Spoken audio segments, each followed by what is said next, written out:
Там все снимаем, быстро перегрим, девочки, давайте. Кровища, грязь, в общем, фонтанами лилось все. Каждый считает себя художником, и он там прав. Предела совершенства нет. Гримеры, с ними надо дружить.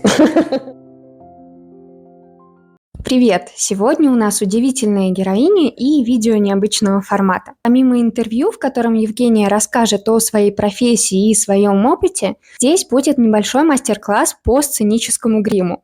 Я бы сказала, это такой обобщенный балетный макияж. У вас будет возможность понаблюдать за всеми этапами процесса и, конечно, оценить результат. Евгения также расскажет, почему грим получился именно таким, и поделится некоторыми секретами мастерства. Мне кажется, вышло очень интересно, и я надеюсь, что вам видео тоже понравится. Знакомьтесь, Евгения Маленковская, художник по гриму, член Союза кинематографистов. Сотрудничает с Малым театром, Новой оперой, театром Олега Табакова. Создавала образы для фильмов «Мы из будущего», «Сердце Пармы», «Григорий Р» и многих других. В чем основные отличия киногрима от грима театрального? В театре мы всегда делаем с плюсом. То есть актер говорит на задний план, и ты также, собственно говоря, у тебя такая же вся история. Глазища, ресницы, губы. То есть все должно быть, да, очень ярко. Текстуры более плотные, да, они не должны стираться. А все для кино, конечно, такое оно все тоненькое. Вам больше нравится работать в театре или в кино? И я поняла, что кино для меня по моему характеру, по моему темпераменту более близко и интересно. Потому что кино – это 6 дней в неделю, минимум 12 часов работы. Еще там нужно закладывать 1,5 часа на дорогу туда, 1,5 часа обратно. То есть спишь ты там по 5 часов, и все это такое все очень мобильное, такое все очень живое. И там все снимаем, быстро перегрим, девочки, давайте. Быстрее, быстрее. Нужно загримировать, свет уходит. Тебе нужно достаточно быстро принять решение, как что-то оптимизировать, как что-то исправить, если что-то пошло не так. Вот. И времени на подумать у тебя практически нету. Гример отвечает от и до, как актер вошел в кадр. Потому что снимается общий, средний, крупный. Вот. И если, допустим, мне на определенной фразе, там, не знаю, упала прядка, потому что я очень эмоционально что-то говорила, то на следующем плане она также должна точно упасть. То есть ты договариваешься уже с актером. Либо он там, давайте переснимем дубль и уберем эту прядку, не завязываемся с ней, либо ты договариваешься, чтобы она в определенный момент упала. В театре больше такой размеренный темп, ритм. Это больше вечерняя работа, то есть у тебя практически полдня свободного. Ну, кому-то просто по темпераменту это подходит. Спокойно, стабильно, все понимаешь четко. Как рождается образ? Вы всем коллективом читаете пьесу или сценарий, и каждый задает свои вопросы. У тебя есть материал, у тебя есть задача, ты понимаешь, почему человек находится в данной точке, ты это придумаешь, разрабатываешь, пишешь себе какие-то пометки по этому поводу, там подбираешь какие-то референсы, что-то, может быть, рисуешь какой-то эскиз. Если тебе какие-то вещи непонятны, ты идешь к режиссеру, чтобы понять нутро этого персонажа. Может ли грим влиять на восприятие образа артистом? Наша работа очень помогает для образа понимания актера, потому что вот даже сейчас там на спектакле, я готовлю спектакль в театре Табакова, у них премьера «Наследники», и у них есть там такой персонаж, горбатая, ну, то есть она родилась уже изначально такая, с какими-то дефектами, вот, но при этом она должна, то есть нужно было учесть, что с ней что-то не так, показать в гриме, что с ней что-то не так. Плюс ее родители – это Владимир Львович Машков и Лаптева. Нужно было ее не увести в старуху и не сделать их одного возраста. И вот актриса, которая один из составов, мы вчера подбирали образ, она такая, вот теперь я понимаю, что мне играть. Оно сразу идет вот это нутро, когда вот облачаешь человека вот в какой-то образ, он сразу у него идет и совсем другая психофизика, и он совсем уже по-другому себя ведет. Он там, не знаю, посмотрел на себя в зеркало, и все, ему сразу все понятно, что ему играть. Грим очень помогает для всех образов. Можно сказать, что для актера гример своего рода психолог. От твоего взаимодействия в гримерке очень много зависит, как актер пойдет на площадку театральную, либо кино, либо, ну, неважно. Он выйдет от тебя, и он это будет нести туда. Вот. И очень важно не перебить вот эту вот историю, а наоборот зарядить позитивом, чтобы актер отыграл, чтобы все были довольны, счастливы, и у вас было хорошее взаимодействие. Бывает, что приходится гримировать артистов, которые вам неприятны? О, да. Приходится терпеть, да, приходится находить какой-то общий язык, попросить своего ассистента: иди с ним, выйди, причеши. Было кино, не буду говорить какое, где мы с главным героем прям на ножах ходили. Вот, я говорю: давай я тебе выделю гримера, давай я уберу кого-то из своей команды, у тебя же наверняка есть человек, кто тебе отзывается. Нет, я достал всех. Я довел всех. Потом в какой-то момент я поняла, что этот человек поссорился уже с режиссером, с продюсерами, с коллегами. Ну, то есть ты можешь, в принципе, наверное, может быть, выяснить отношения после того, как прошел съемочный день или там спектакль, там где-то что-то как-то подналадить. Ну, или кого-то подключаешь, там, режиссеров, продюсеров, которые: пожалуйста, помогите мне наладить взаимодействие с данным актером. Правда, что иногда артисты воспринимают гримеров и костюмеров как обслуживающий персонал? Знаете, все зависит от коллектива. Как ты поставишь себя, так твой корабль и поплывет. Если ты позволяешь актерскому департаменту относиться к тебе как к обслуживающему персоналу, так и будет. Если ты себя позиционируешь как творческую личность, от которой зависит же твой выход на съемочную площадку или в театре, то у них сразу меняется. Когда идет кастинг, очень много зависит от гримера, утвердят ли тебя на роль или нет. Ты с помощью грима можешь запороть кому-то роль. А можно, наоборот, сделать очень крутой грим, как-то пообщаться в гримерке, немножко что-то как-то поднаправить актера, и ты ему поможешь, чтобы его утвердили. Гримеры, с ними надо дружить. Люди, которые вообще, в принципе, думают об этой профессии, кино или театр, они про кого сразу думают? Что актер, потому что он в кадре, режиссер, оператор. Все, больше других никаких не существует больше профессий. На самом деле очень много внутри людей, которые создают этот момент, потому что очень много зависит от того, от каких-то мелких деталей. Случаются конфликты интересов при работе с другими отделами? Конечно, бывает, конечно, бывает. Но пытаемся как-то найти какой-то компромисс. Все мы живые люди, у всех свои амбиции, каждый считает себя художником, и он там прав. Но, как правило, приходит всегда на помощь режиссер. Ты тоже член команды, то есть они находятся в кадре, которые люди медийные, да, их видит зритель. Мы находимся за кадром, и мы такие же крутые, как и они. Грим в драматическом и музыкальном театре разный? Обычно там, где проходит балет, сцена большая, да? Вот, поэтому интенсивность и яркость грима должна быть сильно больше, сильно в плюсе. Вот. Некоторые в драматических театрах вообще не гримируются. Просто наносим тон, обнуляем наше лицо, убираем все наши изъяны, какие-то покраснения.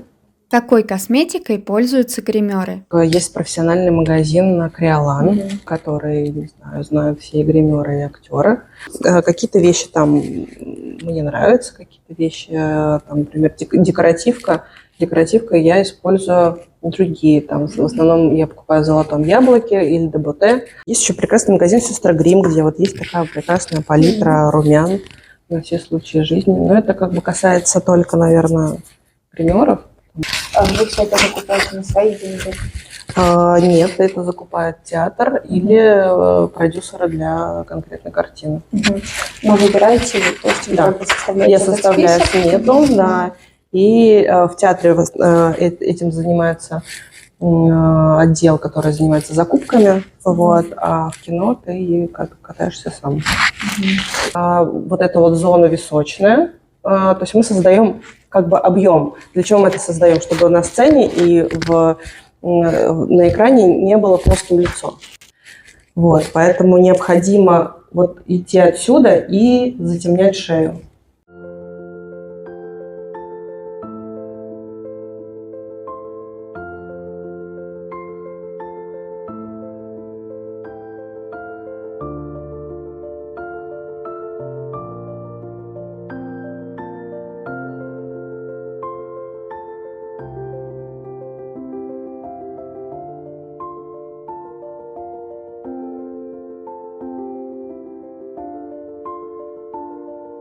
Ну что, вот и результат.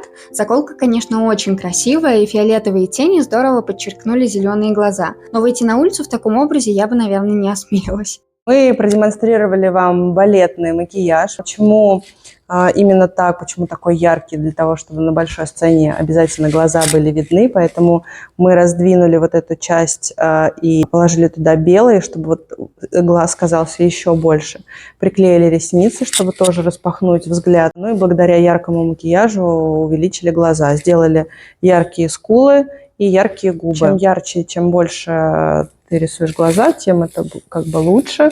Брови – это обязательно тоже обрамление глаз. Их тоже нужно обязательно заканчивать бровями. Если мы их не подведем, то не будет окончательного обрамления красивого глаза. Гелем залезала волосы.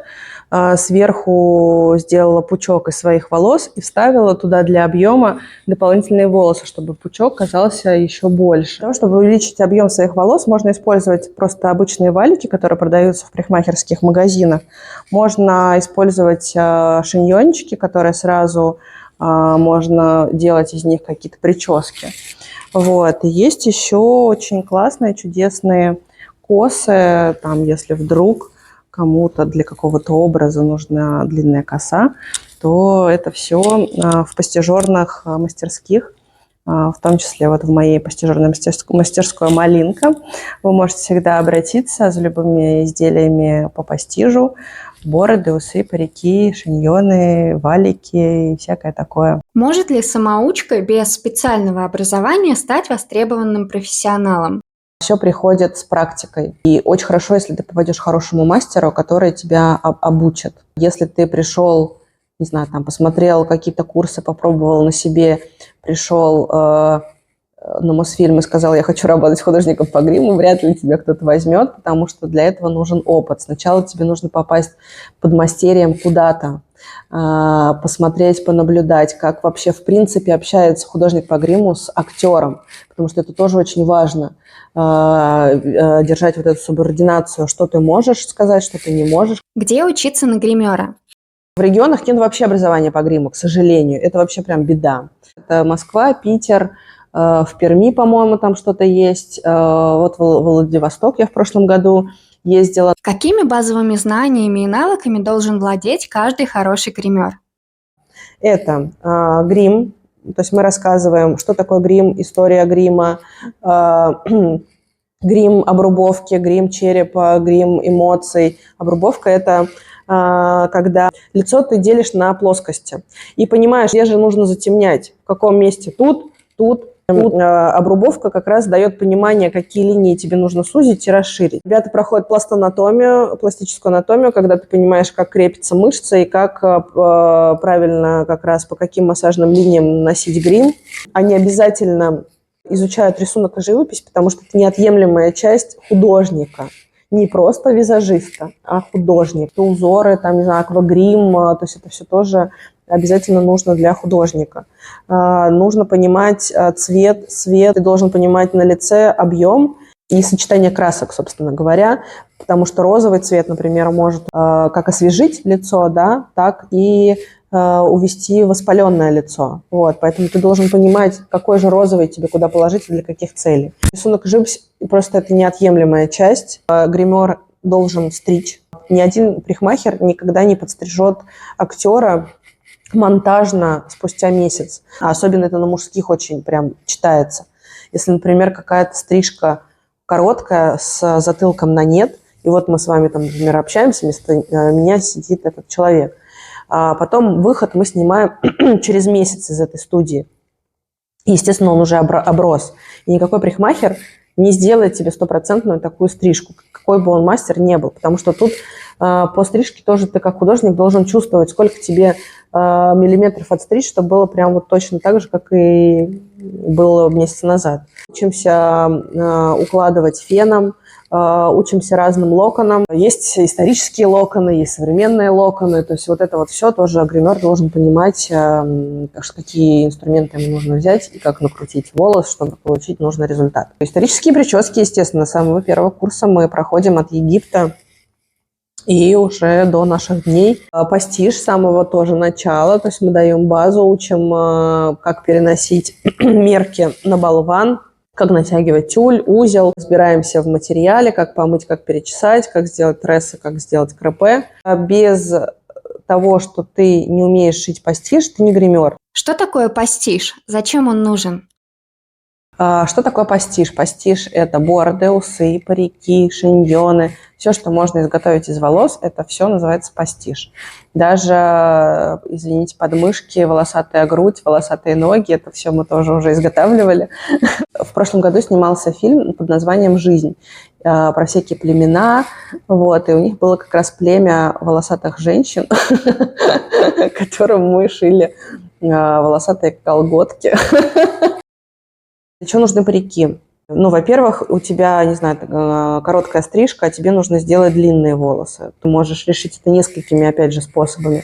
Ты можешь ставить трессы, нарастить длину, как делают девочки наращивание волос, да, то есть по этому же принципу. Только трессы на заколках, они на заколках прицепляются, и все, ты утром их надел, отснялся там или отыграл спектакль, вечером снял. То есть тебе не нужно их носить постоянно. Собираешь, в это место делаешь шиньон, и все, у тебя уже богатая, красивая прическа. Тебе не нужно ничего крутить и выкладывать. Пастиш очень помогает для оптимизации каких-то вещей для прически. Это очень кропотливая работа, конечно, она очень дорогая, материал очень дорогой. По-разному от задач. Чаще всего это волос буйвола и человека, потому что волос буйвола очень похож на как раз волос, который растет у мужчин на бороде и усах. Мы не перегущаем вот эти системы и парики, которые продаются, там, не знаю, Китай, не Китай, все они достаточно густые и грубые, и видно очень край. А мы делаем это на очень тонкой сетке, привезенной с Англии либо с Германии. К сожалению, у нас в России пока нет таких супермастеров, которые делают эту сетку, поэтому мы продолжаем пользоваться заграничными продуктами. Но волосы наши. Многие гримеры и пастижеры полюбили синтетику. Вот, она сейчас тоже очень неплохого качества. Выглядит тоненько, то есть если, допустим, какая-то щетина или какая-то короткая растительность, которая редкая, то мы используем синтетику. В этом году я, как набирающий мастер, приглашаю вас поступить в Государственный институт ГИТИС на кафедру грима, где мы 5,5 лет будем проходить, погружаться во все нужные дисциплины, которые пригодятся вам для профессии. У нас обучение заочное, 5,5 лет. Поможем, если что, трудоустроиться. Театры, телевидение или кино. Материалы мы все даем. Сессия вот в январе и, как правило, в мае. Можно прийти с нуля, можно прийти с какой-то базой уже, которая у вас есть. Можно, если вы устали от своей профессии и хотите что-то поменять, мы тоже вас ждем на обучение в ГИТИСе. Сколько человек одновременно работают над гримом на площадке и за кулисами? Все зависит тоже от задач. В принципе, в среднем есть художник. Это главный человек, который все придумывает, ассистент, который правая рука художника, и гример, то есть их 3 человека. Вот на «Сердце Пармы» у меня было 5 человек у нас в команде и по 25 допов каждый день на массовку. Я их даже некоторых, даже с ними не знакома, потому что я не успевала даже к ним прийти познакомиться, потому что было очень много работы. В театрах, в больших такого плана, есть мужская сторона, есть женская сторона. И есть хор-балет. Вот в оперете, когда я работала, у нас был человек на женской стороне, солисты, их было 2 человек, на мужской 1 женщина. Мы, молодые, бегали по хору, по балету. Правда, что артистки чаще красятся сами, а мужчинам-актерам помогают гримеры? Я не могу сказать, что гример больше работает с мужчинами. Нет.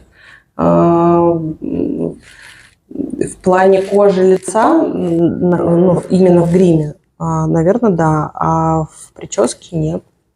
Все равно они без нас никуда. Но чаще всего актеры в театре гримируются сами.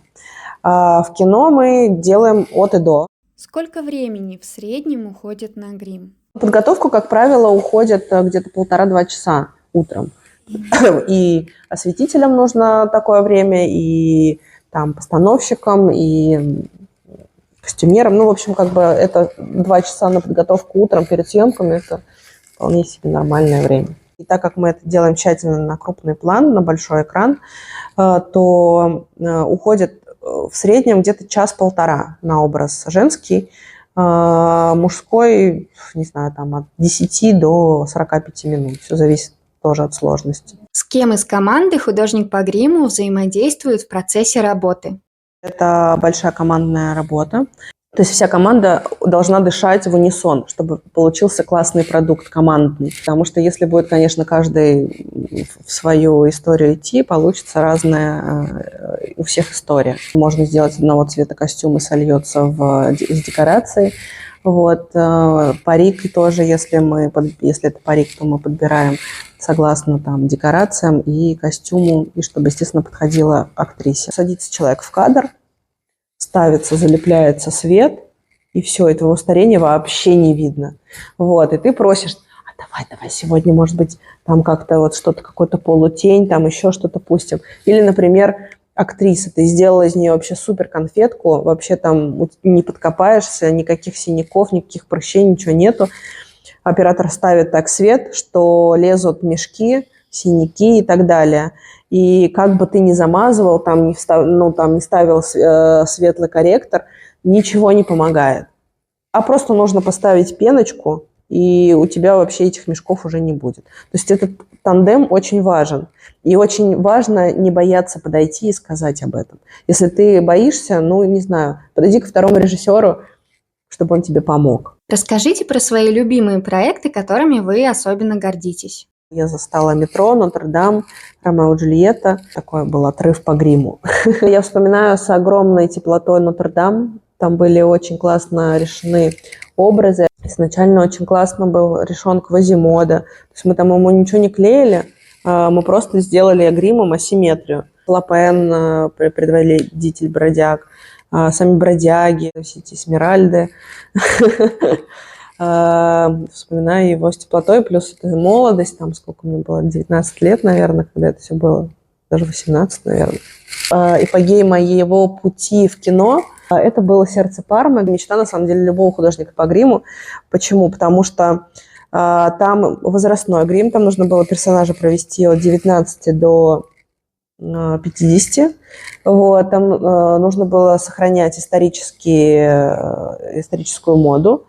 Вот, плюс там было много всяких племен, тоже нужно было их решать. Кровища, грязь, в общем, фонтанами лилось все. Плюс, конечно, у нас был очень крутой актерский состав, тоже было очень интересно с этим поработать. То есть «Сердце Пармы» такой сложный был проект, но, честно, до конца я им не очень довольна по разработке образов, потому что не хватило времени. Очень люблю сериал «Григорий Р» с Машковым, обожаю. Все фильмы, которые я сделала с Андреем Игоревичем Малюковым, это «Мы из будущего», началось все оттуда. «Побег», «Мосгаз», «Матч» и вот «Григорий Р». Вот это был один из последних наших фильмов вместе. Вот каждым фильмом горжусь. Малюков, он давал тебе творчество, он тебе доверял, и он к тебе относился как к члену твоей семьи. И тебе хотелось для него вот это все дело творить, вставать в 4 утра, ехать на съемочную площадку, приезжать, не знаю, там в 9, в 10. Вот, и ты понимал, ради чего ты туда идешь. Потому что тебя там любят и ценят, и дают возможность воплотить все свои идеи. Сейчас, к сожалению, многие коллеги меня поймут, не дают эту свободу, не дают. Очень много продюсеры контролируют в твоей работе. Вот, и это печалька. Что вам особенно нравится в своей работе? В профессии, на самом деле, предела совершенства нет.